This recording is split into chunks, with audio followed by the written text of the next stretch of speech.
3, 2, 1. Hey everybody, it's me, the Einstein of Wall Street. We are here with Trade Like Einstein. I am Peter Tuchman, and we're here on the floor of the New York Stock Exchange in the balcony. History is made in this building every single day. Somebody with my long-term experience, I've been here for 137 years. It is my responsibility to help teach you how to navigate this market successfully. Boom! Hey everybody, it's me, the Einstein of Wall Street, here from the balcony at the New York Stock Exchange. Infinite possibilities. I have brought you everything in food, finance, fashion, and fun. I bring you disruptors. I bring you people breaking ceilings. We talk about tech. We talk about markets. We talk about, humanism. For me, what's the most exciting thing in this whole world that I'm living in, this wild new social media explosion that I'm living in, is one person meeting another person and seeing how, all the money and all the posts and all the likes and all that stuff is, at the end of the day, is basically meaningless. At the end of the day, what goes on between one person and another, that human connection, what on a level, something that's meaningful. We're talking about kindness and about joy, about interaction, about success, about failure.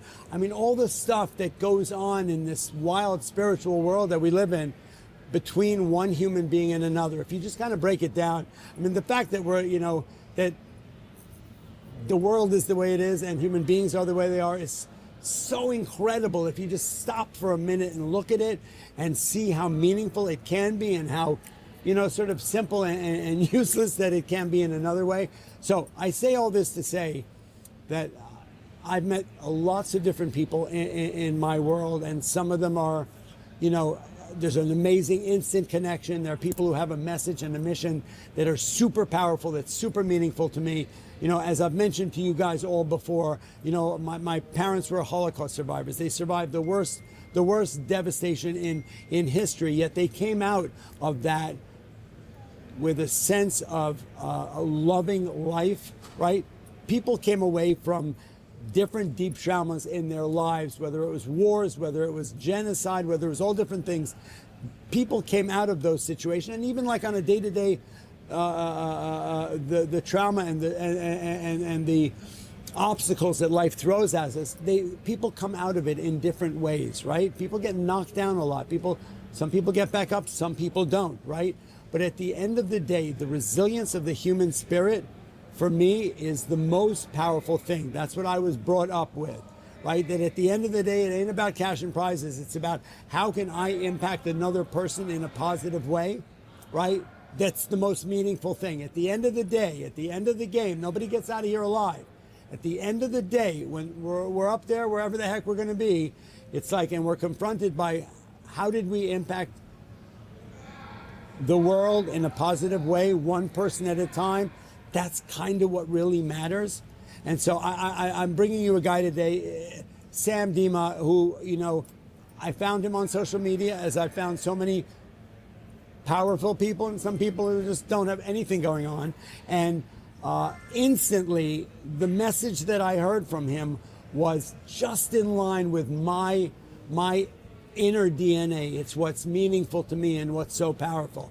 And I know I'm ranting and raving on this. I'm going to give Sam plenty of time to talk, but there are a couple of people I've met along the way who are my life coaches. People who are on a mission, I guess they're on a mission from God in a way, to empower other people to be their best self and to really navigate this wild world in a super positive way. And we're not talking about anything grandiose. We're talking about walking down the street and stopping someone and asking them their name and smiling and shaking their hand and say, how you doing? It can be as simple as that. So I'm honored and thrilled to bring Sam Demma to the show. Trade Like Einstein, Money News Network, Einstein and Ives, every friggin' platform this is going to go out on, because at the end of the day, it's way beyond finance, food, fashion, and fellowship. It's about what makes us human beings. And so I'm honored, bro. Dude. Yeah, Thank you so much for I'm having thrilled. me. I couldn't be more thrilled, right? Hearing you and meeting you is just, that's the shit, right? It doesn't go beyond that. No, it doesn't. And I was here for the day and had the pleasure of seeing how you interact with people, right. And I'm just honored to be here with you. Good. So. And I think that's funny because we have that in common. I was watching a video that you did.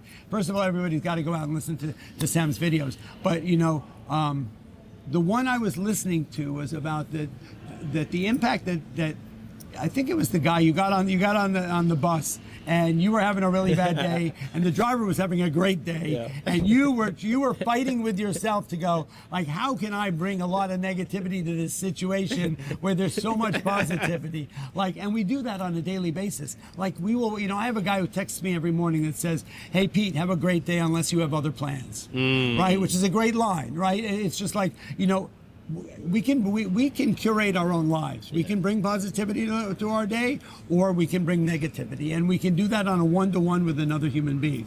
But give me a little. Tell me about you. Give me Sam at the age of, because obviously this just didn't happen. This is obviously something. There's something. You're on a mission, right? And the message that you give out in your life and is so meaningful. Where did it all come from? Tell me about you. I'm half Italian, half Greek. Okay. I share that because my grandparents were my biggest role models as a kid. Yeah. They came to this country with nothing and made service to others a big priority in their life. Okay. My grandfather worked 3 jobs. One of them was on a farm. Guy would grow more than enough squash. Wouldn't tell anybody, package it in boxes and just drop it off on your porch. You open your door and there's fruit, and there's vegetables. Young age, played soccer, wanted to play professionally. By the time I was a senior in high school, I had lived in Italy for 6 months playing with a pro club.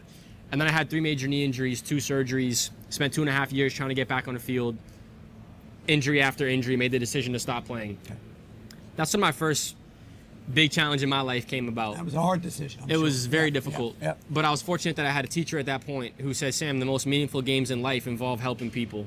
And he was a world issues teacher. Yeah. And he taught this lesson about a small, consistent action having a big impact. He said, go in the community, take a small action consistently and see what happens. That led to picking up pieces of garbage with my friend Dylan every Saturday morning. We did it for 5.5 years, got a ton of students involved. And as a result, we started speaking in local schools to recruit students to come help us volunteer. Right. And a principal pulled me aside one day and said, "I believe in you.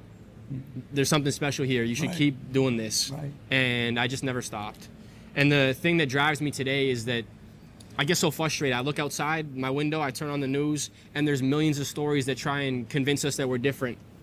But we are the same. Right. Yeah. We have so much in common. Yeah. And if we focus on the commonalities, we can love each other like a family member. Right. And that's really all I'm trying to do, is just spread love. And I don't mean to interrupt you, but it's gotten to the point where, think about it. In the old days could be a week ago, a month ago, or 6 months ago, when we have our differences. Yeah. Everybody is different, right? Yeah. Everybody's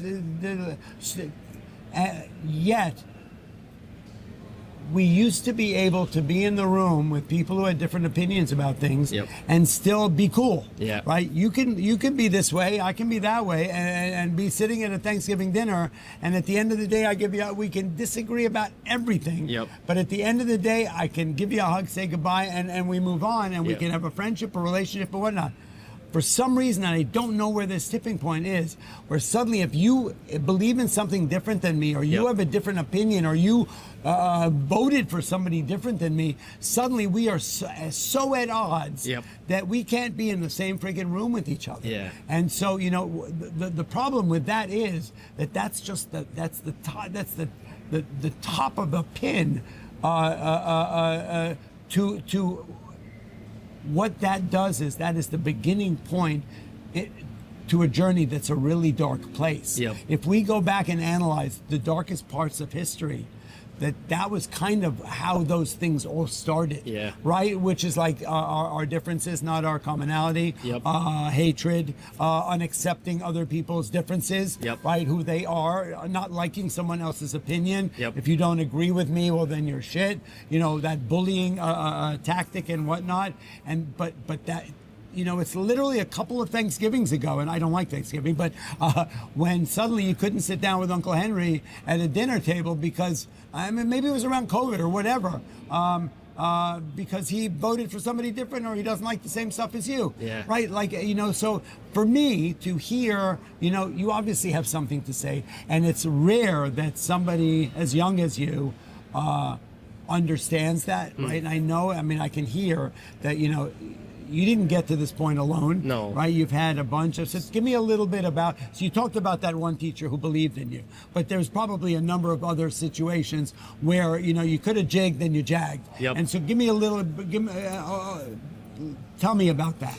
I started university At the same time, we started this garbage initiative. Okay. And after about 2 months, I just kept having this dream in my heart to go and tell stories and speak to people. That's what you are. You're a storyteller, Yeah. like me. That's what it is. I hadn't figured that out, right? It's different than a mission or Yeah. a message. You're a storyteller. Right? And I was finding myself in class, in university, building the website and working on presentations. Right. And my colleague Mohammed, right before midterms, Sam, what the heck are you doing? We have a test tomorrow, you know? Right. And after a month and a half, I had a really hard conversation with my European parents. Right. I said, I really want to follow this calling. I feel like I'm supposed to be doing this. Right. And I'm so freaking thankful that my parents just said, we believe in you and support you. Go for it. Right. And the worst thing that can happen is we send you back. You go back. Right. But try. If you fail, we fail Now, together and your we go parents back. live in Europe, or they're here? They're here. They came here. My So they were parents are in immigrants. Pickering. They grew Okay. up in Right. Ontario in Canada. Okay. My grandparents came over. Fine. And then I started doing these little presentations at schools. So and they did not say to you, I don't care what you want, you better go out there and find a way to make money. No. They said, follow your dream, go for and it. try. Okay. And I think that's a privilege. That's not It is something a every privilege. parent can give to their No, kids. you're absolutely right. My parents were in a position to do so. Okay. I think there are also parents that are in a position to say that. Right. But they have their own Did they desires for their find kids. success in America or in Canada when they, as immigrants? Did they come here and find a life that was fulfilling to them? My dad- Many people didn't, right? Many Yep. people ended up in a job that they did what they had to do to make money, but they were not fulfilled. You Yeah. know, there's success and there's fulfillment. Yeah. Right. I'm sure that's a big part of some things you talk about. 100%. As well, right. My dad worked as a plumber. My mom worked in a restaurant with my grandfather. Both loved the work. Okay. But desired for us, me and my sister, to have a To life have filled more. more with fulfillment. Right, okay. As opposed to just working to make ends meet. Right. So I think they saw that as an opportunity. Okay. But for me, it just gave me permission to fail. And I think that's what we have to give every young person, Yeah. is permission to fail and try things. I then bumped into some amazing human beings that coached me along the way. There's a gentleman named Chris and Cody and Josh and so many people that Right. just poured into Were me they for younger, no reason. older? I All mean, it didn't older. matter. Older. Didn't matter They to were me. older, okay. But there are people who had been in the industry for a long period of time and were just sharing ideas with me and trying to help. And it just really redirected the whole path of my life. And I haven't stopped. You know, that's amazing. And, and we could just say that the world needs more people like you. And, it's funny if you, so let's bring up David Meltzer. Yeah. Okay, so David Meltzer is one of my mentors. Yeah. David Meltzer is the guy they made the Jerry Maguire movie about. He's a gentleman who had great fame and fortune, and then he crashed and burned, and then he dug himself out of that dark hole, and that was a financial, spiritual, emotional hole. Having been at the top. I mean, that's a hard thing to do. There's that silly line, as much as I don't like Jordan Belfort, who said, I've been rich and I've been poor, and being rich is a lot better, type of a thing. But you know what? It's hard to, having been at the top and fall, right? I mean, that, and then Build again. and then build yourself back up again. But he did do that. But he didn't build himself back up again to just do what he had done before. He embarked on a journey to bring joy. And joy is a powerful word. It's different than happy and kind and all. The joy is a thing, Yeah. right? To bring joy to 1 billion people in the world. That's his mission. If you look him up on Wikipedia, that's what defines him. Oh, wow. Right? And so joy is a thing. So I know about joy because we talked about it when you were earlier today with the group that we were talking to. So my parents, Holocaust survivors, my father and my grandfather. My grandmother was murdered. My grandfather and my father survived the war. During the war, they adopted this little boy. He was 8 years old. His parents had been killed, Yep. and they took him under his wing, and he survived the war with my father and my grandfather. He was sent over by my grandfather and father to America on the only boat of children allowed into America. Wow. And he had foster parents, and he grew up with them. And then when my parents met and came to New York, he came and lived with them. He ended up going to college, and he went on to become an incredibly wealthy, successful man. Yes. And you said he was the reason, actually, why you got into the, like, He was a major your- Wall Street player, Yeah. and he always said to me, Wall Street's the place for you. You've got that demeanor, that whatever. However, having lived through the trauma of having his parents murdered, Yeah. and having lived as an 8-year-old through the trauma of the Holocaust and the war, and then having been displaced, and then growing up and all that deep trauma, Yeah. like in your DNA. Yeah. there's a disease, I don't know the name of it, where you're incapable, where's my phone? It's downstairs. Okay. Incapable of experiencing joy. Oh, wow. There's a name of it. You look it up, Maddie. It's called, just look up on Google, the incapacity to experience joy. Wow. It's an actual syndrome.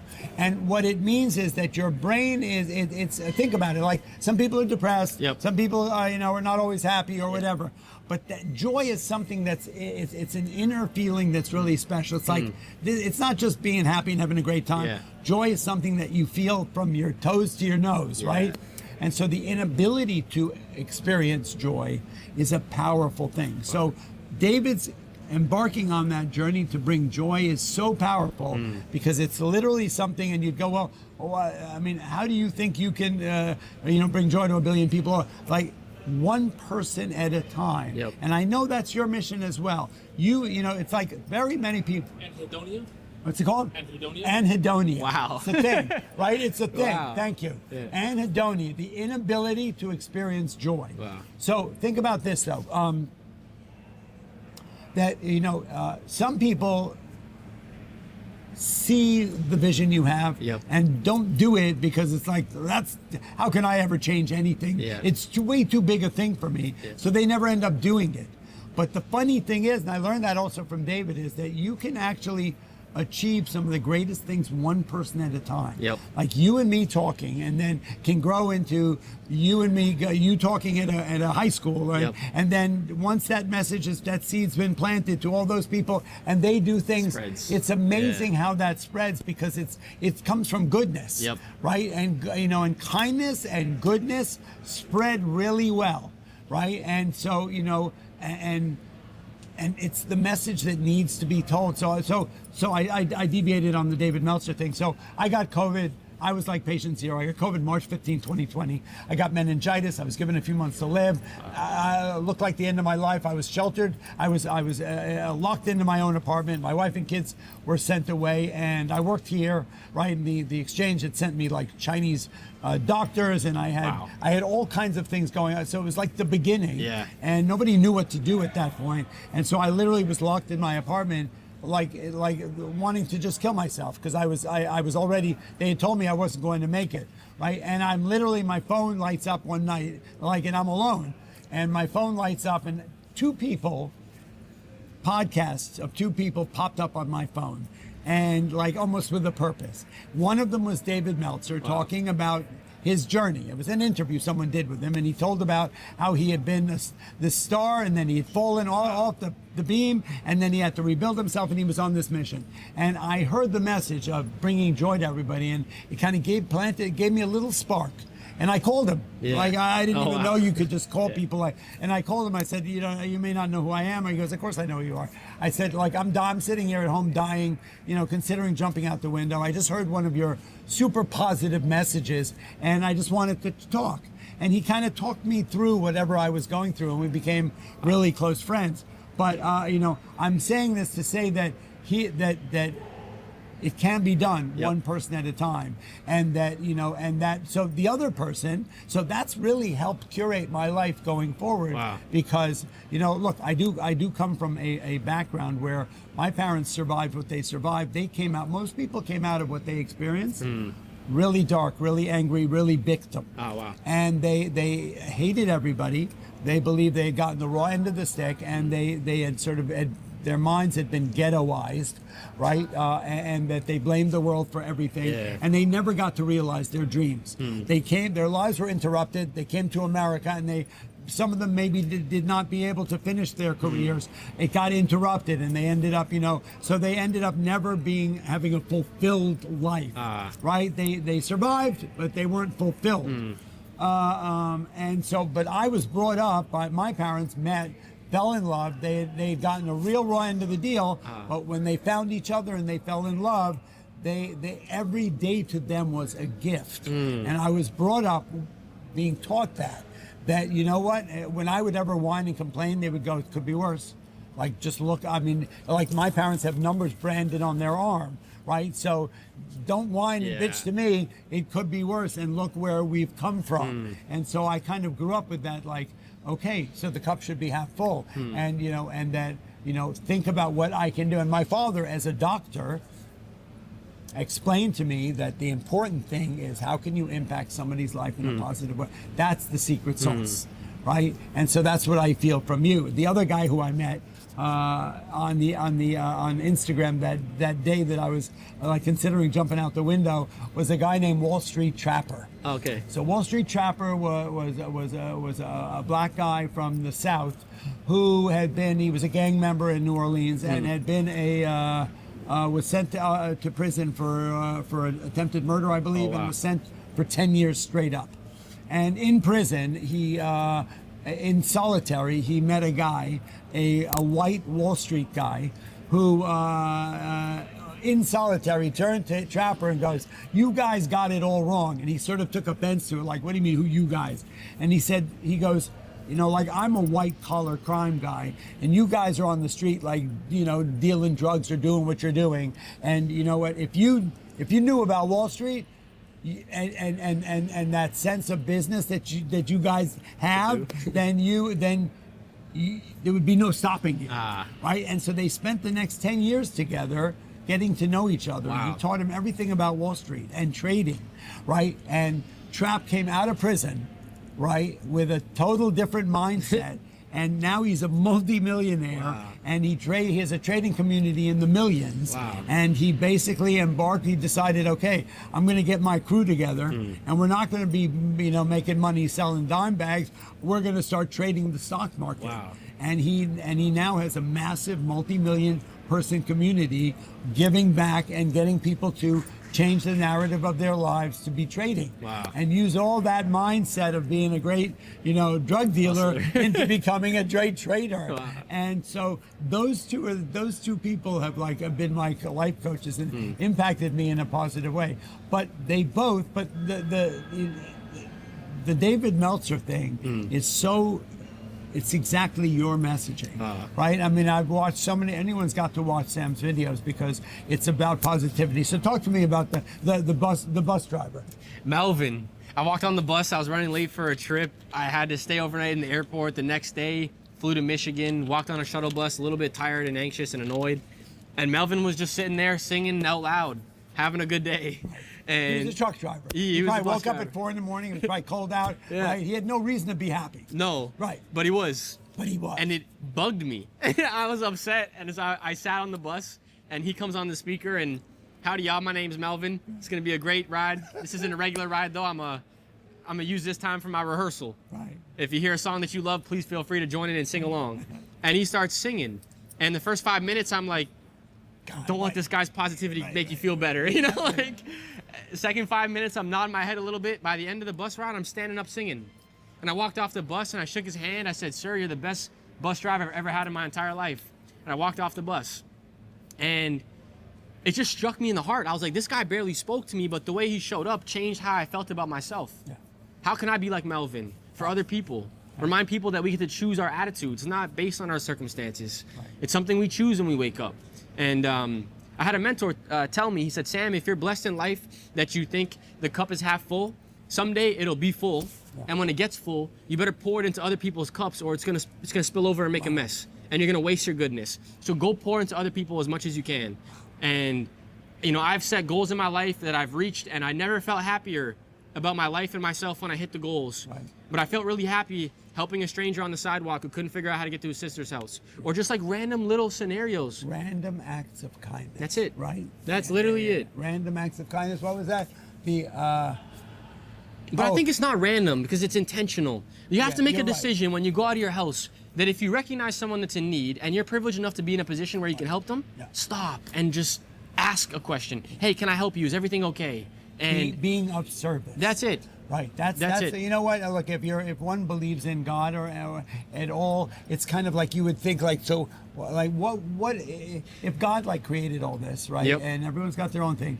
What do you think was his biggest intention about how we should treat other people? Right? I mean, you would think that would be it. Yeah. Right? That at the end of the day, we should be of service to others. Yeah. That everybody has been dealt a different set of cards. Yep. Right, and that that one, and you even said it, but it's a great. It's not a matter of what life throws at you. It's a matter of how you react 100% to it. Right, and this couldn't be the more. In my opinion, your message is the most important message.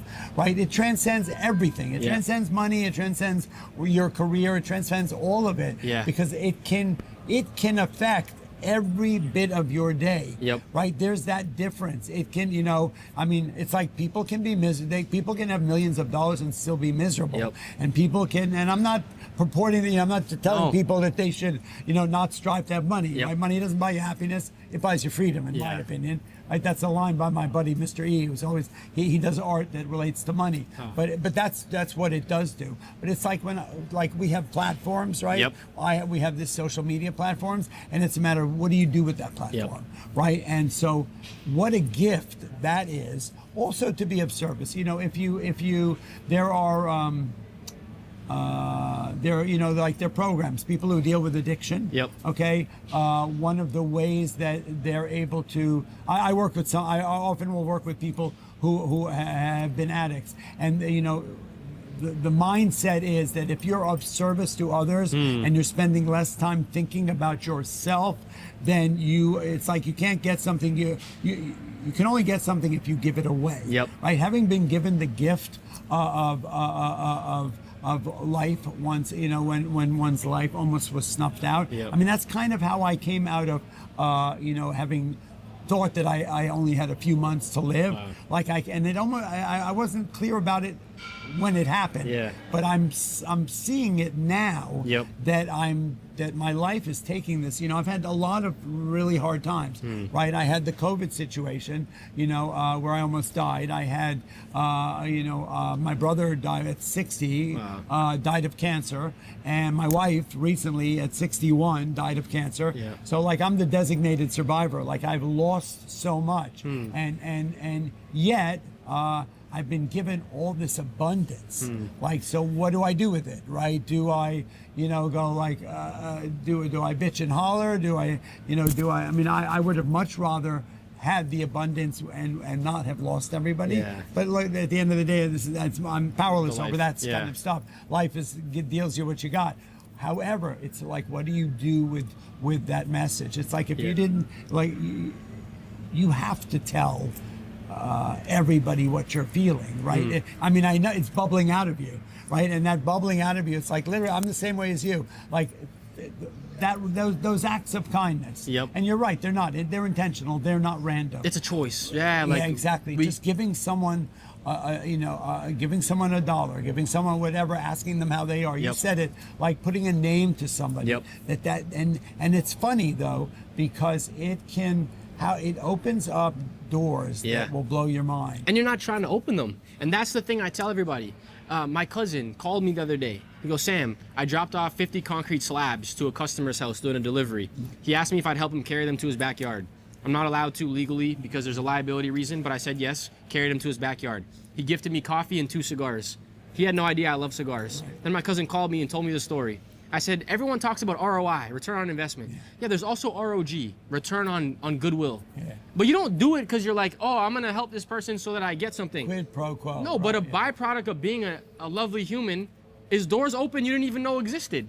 And it's happened so many times. And I'm like, it's not a strategy, but please live your life this way, It's not, you're so right, it is not a strategy. No, it's just a choice. It's just a choice to show up. And you're talking about the analogy of everyone being dealt cards. Right. And everyone has different cards. Yeah. But if we all focus on the fact that we're playing the same game and we're all trying to win the same prizes of joy and fulfillment and love, and we're all humans, we're all the same. We're all doing the same thing, trying to figure out the same game. Yeah. And I think the moment I hear people talking about others as opponents and we're forgetting that that's another human being. And I hope that youth today and everyone just returns to love. Returns to loving people and seeing them as equals, you know? But they're not opponents. That's the bottom line. No. They're right. But that's what it's become. Yeah. Right? You think about it in business as well. Right? Like that person is a competitor of mine. Yeah. Or that person, a funny analogy. there's a street in New York, the Bowery. It's called the Bowery, Okay. right? And on the Bowery there's one street where there are 100 lighting fixture stores. Okay. All on one block. Oh, cool. Right? And so I don't even remember when this sort of came to my mind. And so I opened a record store back in 1980. So where do I want to be? Do I want to be like on the street where all the other record stores are? Or do I want to be standing alone in my thing? And I realized that, so if somebody's going to, and it's funny, I don't even know why my mind went there, but it's like, so if they're going to buy records. if they're going to buy, and what I feel is I have a good product. Yep. And I am of service. Yep. Then you know what? Why don't they're coming to that street Anyway. to buy records anyway? Why not just be one other bozo on that bus, doing the best I can, offering what I offer, and that if I do the right thing and I am of service and I have a good product, then the business will take care of itself. Exactly. That right? You know what I'm saying? One of my mentors gave me one of the best pieces of advice I've ever heard. He said, "In life, you'll get what you desire for other people." Exactly. If you desire success for others, the success will find you. If you desire love and joy for others, those things will find you. But if you secretly stay in your corner of the world and hope other people fail so you can have more, failure will find you. And so right. I think that's such a beautiful analogy, you know? And if you stand in your unique person that you are, because we have unique abilities that are different than everybody else, you'll find the people that are going to buy from your store, and so will your neighbors. 100%. You know? I love that. It's such a wonderful message. It's such a powerful message. You know, I think it's been really made clear to us that the alternative is really dark. Yep. Right? It's like, I mean, karma. It's like, you know, that's what everyone said. You know, if you wish bad things on others, then bad things will come on you. It's way beyond that. But you just said it. It's like that others are not. It's a human race, right? But it's not a race, right? And you know, people should not be opponents, right? Be for any reason, you know, because of what they think, who they are, what they believe in, what color, all that kind of stuff. And it's a serious problem. And I don't know in this. I mean, it's a fairly recent thing that we've taken this turn to a level of discord, right? That I don't think we've ever seen. No, it's way worse. I mean, and that's why. You know what? We can still all be doing what, you know. Look, this is your mission, right? I mean, so what are you doing? Explain to me. So, how old are you? I'm 26. Okay. When did you start on this sort of embark on? When did this? It's probably been happening for a little bit in a part of your life, right? 17 years old. Right. And so now, and so, what does it look like? You're speaking in high schools, and right. I mean, you're sort of embarking on a mission to like share this message with everybody in the world. We have be of service. We have two visions. Yep. Okay. Our first part of our vision is to fill stadiums with families. So imagine a grandma, her kids and her grandkids all show up to a show that's half comedy, half motivational and storytelling that leaves people laughing, learning something, and just remembering. Like, this is what it means to be a human. Right? And then the other part of it is spreading the messages and the ideas on social media. So we're putting out lots of video to try and replace what's already on kids' feeds. That's not good stuff. There's so much like terrible videos that are in the world right now. If we can just put some positive stuff in front of people's faces, I think it's a really great way to change how people think and show up. Those are the two parts of it. And for me, I get so much joy and love out of doing the performing and speaking as well. And so I found this thing that I love and people enjoy. I'm gonna just keep doing it. And right now it's primarily in schools and conferences. They'll bring me in to deliver 60-minute or 90-minute speeches where I'll tell a series of stories. Is it monetizable? I think anything in your life that you do at a high level, the money becomes a byproduct. So it's gotten to a point now where we have too many opportunities. We can't say yes. You can't. What is that? You can't. They can't clone you. No. Right. There's only one you. So that supply and demand, right? It goes up, and I got to protect my time a little bit, or else I burn myself out. I'm experiencing the same thing. Yeah. So it is, and it's never been the focus or the reason why we haven't done a speech in the past. As mine is not as well. But like you said, everyone needs to have some money to get by and live a life. It is a byproduct. You're absolutely right. And I still want to give my family and my kids a good future. Yeah, so. You know, and you think about it. family is a big part of it, Yep. right? You know, we've lost the importance of that, Yeah. the importance of elders, Yep. right? I mean, think about why wouldn't you? It's so basic. Why wouldn't I want to? You know, look, I found so much joy Yeah. in being like, and I don't even know how this happened. You know, my life has exploded over the last couple of years, couple of months. Yeah. Right. But to think that I could be so up until recently, you know, there were not 50 million young new traders Yeah. wanting to look for a mentor Yeah. who's doing what they would always love to do. Yeah. But as I started on this journey on social media and whatnot, and I heard the story about like this young guy, Noor. Noor is a young kid who literally spent 3 months waiting outside the stock exchange. He had gotten the trading bug, right? And his journey was all his parents are immigrants, all this other stuff. But he got the bug. He wanted to trade, and then he, of course, looked like, well, who do I want to be like? And of course, he found me, Wow. right? And so he literally waited outside the stock exchange for months just to meet me. Wow. And then he ended up meeting me, and we had a nice chat, and then he ended up getting an internship, and he did that, and he started to trade, and he ended up making money, and he immediately pivoted to try, as opposed to just finding something you love to do and then making a bunch of money and Yep. you know, posting pictures on the Yeah. back of a Bugatti with stacks of 10,000, a bunch of money. Yeah. He immediately turned it around like this young lady did, and Start created teaching. created a teaching community Yep. where so that everybody can be as successful as he in this thing that they love so much. So for me, it was really wild to suddenly be that person. Right, because I don't think of myself as old, Yeah. right? Even though I've been doing this for 40 years, right? So my spirit's super young, and so, but that I can be a mentor For others. or a coach to someone who is now 18, 19, 20, 25, embarking on being a trader, Yep. like, and to think that, oh my God, it's like, so for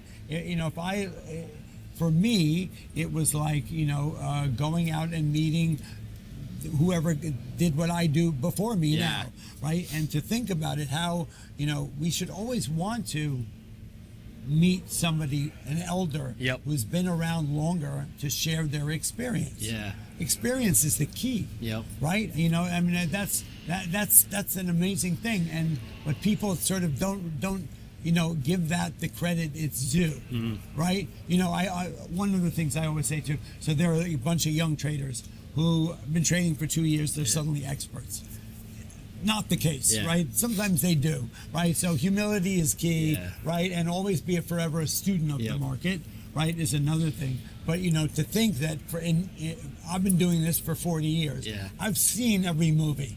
Right, I've seen every crash. I've seen every this. I've traded more IPOs than anyone on earth. Yeah. I've been through the crash of '87. There's nobody who's traded through more crashes than me. So what does that mean? So I've seen the trials and tribulations. I've seen the failure. Right? Obviously, one of the messages in what you do and what I do is, and what like David does is failure versus success, right? Like we learn so much more from failure than we do from success. I had a young person recently ask me, how do you deal with failure? And I said, I study it so I can try and not repeat the same thing I did last time. Right. I write about it in my journal. I think it's something to celebrate when we have a challenge or a situation that doesn't end up the way we anticipated, because there's a lesson to learn there. How do you deal with situations in life where things don't go the way you anticipated? So, it's hard. I would relate it to like the loss, right? So did I ever think that I would that I wouldn't spend the whole rest of my life with my brother? I never thought that would happen, right? That was unexpected. And so how do I deal with it? I guess a day at a time kind of a thing. It's been difficult. I still haven't figured it out. Grief is a funny thing. It sort of lays in wait. It waits on the shelf. Sometimes I'm able to put it in a box and put it away for a little while, and sometimes it just kind of waits and pounces on you. But I don't have a real great answer for that, because then I lost my wife. Like losing your life partner, somebody who was my best friend. I don't have a solution on to figure out how to navigate that. The only thing that has been what's kept me going is being of service. Because then I'm not thinking about me, right? The more I think about me. So there's a woman on social media, I think she's Danish or Swedish, Okay. and she talks about, she's got a wonderful message. I'll find her, but she talks about the fact that we are the designer of our lives, Yeah. and our emotional makeup, and our positivity versus negativity. And so if every time someone asks me how I'm doing, whether I'm doing well or not, I say, yeah, I'm hanging on, or I'm not doing so great. Well, that kind of curates and presumes, Yeah. I don't know if presumes the right word, but it Creates that reality It for creates that reality. And I was doing that after I lost my brother and I lost my wife. You know, I was in a super dark place, as you would think, Yeah. right? But I showed up for work every day, right? My mother said, you know what? When I die, I want you to cry and go to work the next day, and I did that, right? Because sitting at home under the covers, opportunity's not going to find me there. Yeah. So during the, I've told the story on social media a number of times when in 2007 and 8 I was not making any money and my business had completely shut down and I didn't know what to do and I had a wife and kids to support. Yep. I hid under the covers for a couple of days and I go, well, no opportunity is going to find me here, Yeah. right? So I suited up, I showed up, I came to work every day for 2 years and I wasn't making a penny.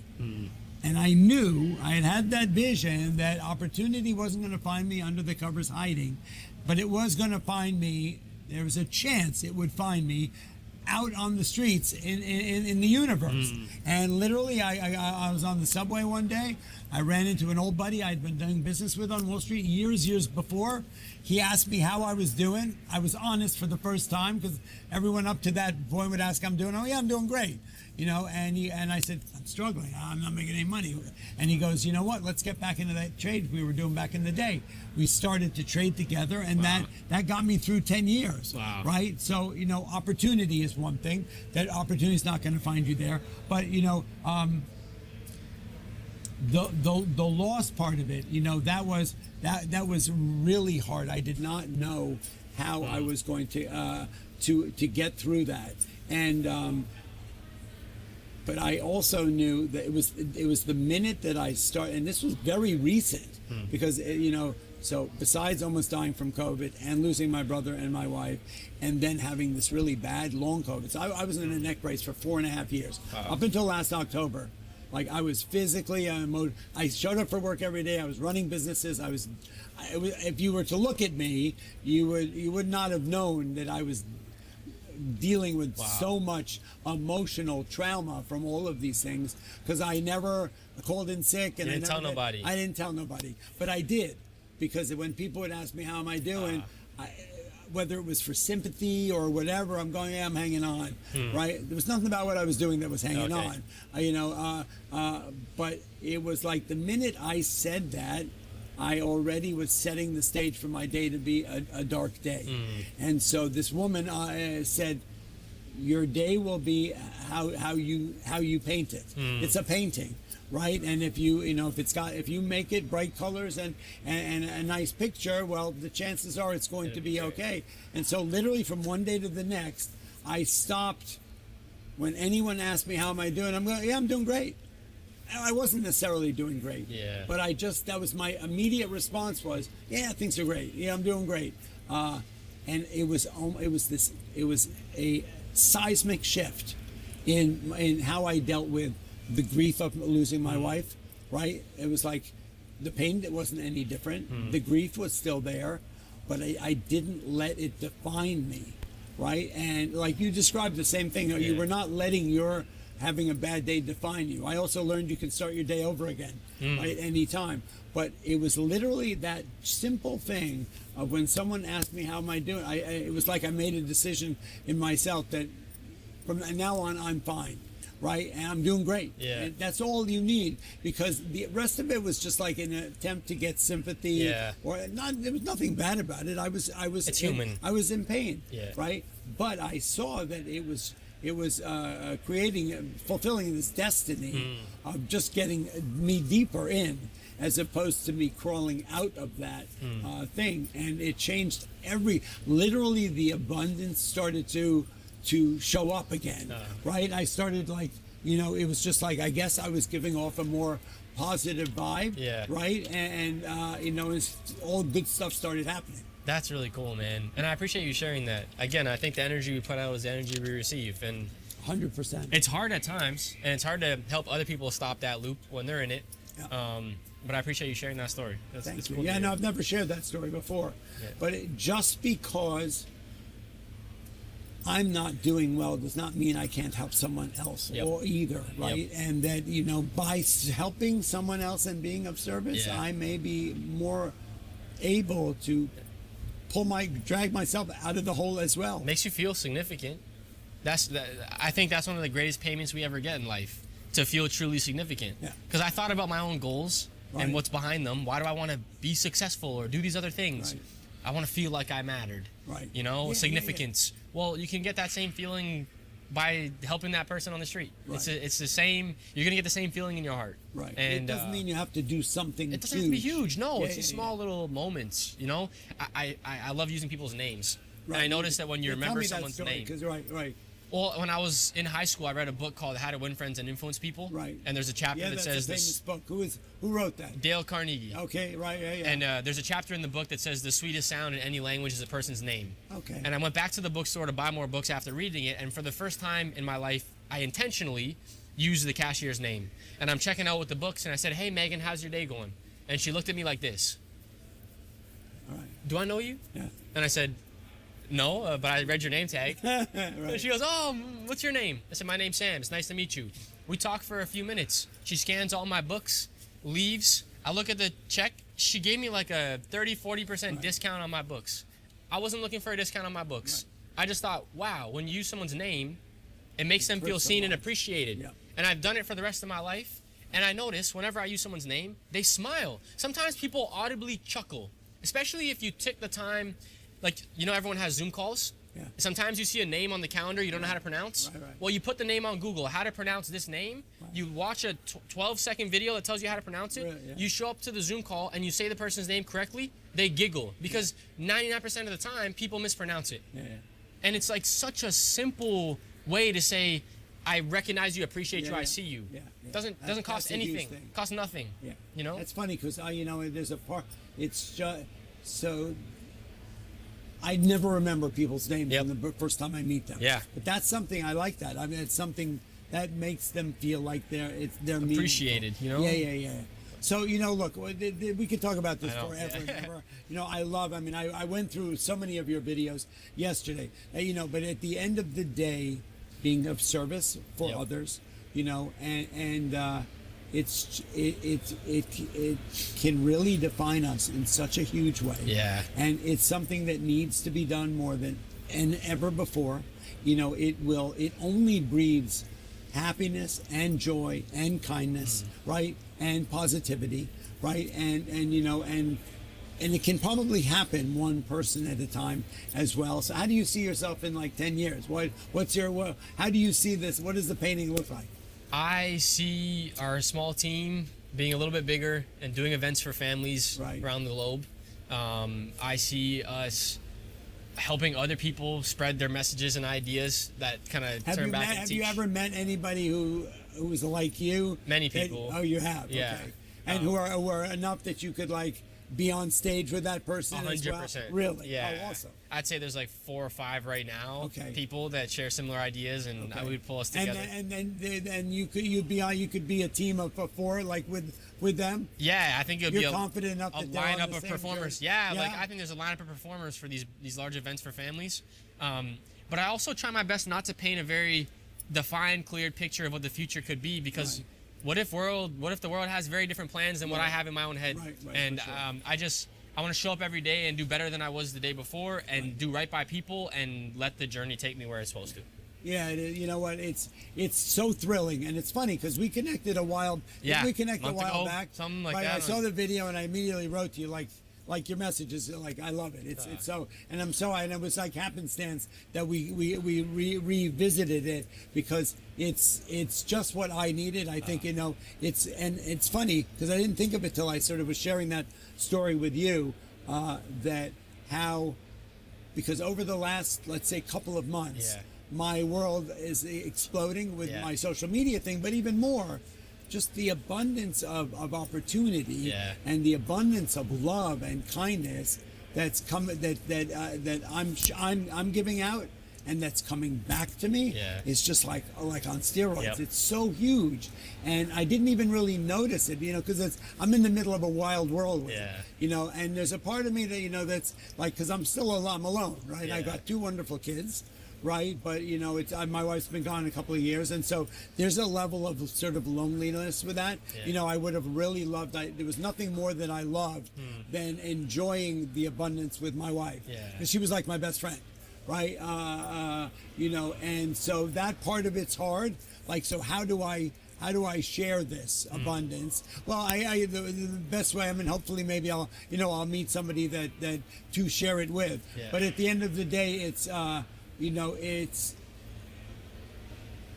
just brought me so much joy. Yeah. And it's amazing how it just it feeds off itself. Yeah. And it can be, and also, look, people will always say, that my energy is contagious. Yeah. Right? And that high positive energy is so, it's wonderful and people love it. And when you hear that, you realize how much people need that. Yeah. Because it's not a real common thing.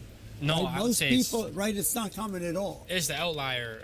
I It's think. exactly. We're diamonds in the rough that way. Yeah, and I think that's how you spread the abundance, is by showing up like a lighthouse. Exactly. You're not tugging people down the water. You just show up and spread love and light, and it'll inspire other people to do the same and recognize it's a possibility. Yeah, totally. It's funny, I filmed the thing yesterday. And so, I've described to you, right, over the last couple of weeks since I did this thing with I Show Speed, my world's exploded. Yeah. And, it went from being recognized a lot to literally not being able to walk down the street. Yeah. And so yesterday we were filming this thing out on Wall Street, an HBO something for a company in Canada, and people just started showing. I was on the street, so everybody, and in this neighborhood, obviously people are looking at Wall Yeah. Street. I can literally go stand outside, and everybody comes by. Yeah. But it was just that sort of energy and camaraderie and all that, and for me, I realized how exciting that is, that I have that effect on people, that I can get that message across, and that, wow, and it's power in a really good way. Yeah. It's not a power trip, but if I can, at the end of the day, it's just like my father's, if we can, at the end of the day, if we can impact somebody's life, one person, 10 people, or 100 people, in a positive way, then we've done the job. Yeah. Right, and I you couldn't agree you more. did that for me, and and I'm excited. I would love to go on stage with you. I think we could have an absolute blast. Appreciate it. Sharing that message, because you're powerful, and you do it in a way that is super humble, super powerful, and I love the way because you're a storyteller, and I love that it comes the way you do it. It's so accessible for people to hear that story, and that you're gonna blow a lot of people's minds. I hope so, man. I appreciate you. You're fucking awesome. Thanks a lot, Pete. It's a pleasure. Thanks. And you know what? That was a whole fucking mouthful. I love you. That's all I got to say about that. Ladies and gentlemen, listen to what we talked about.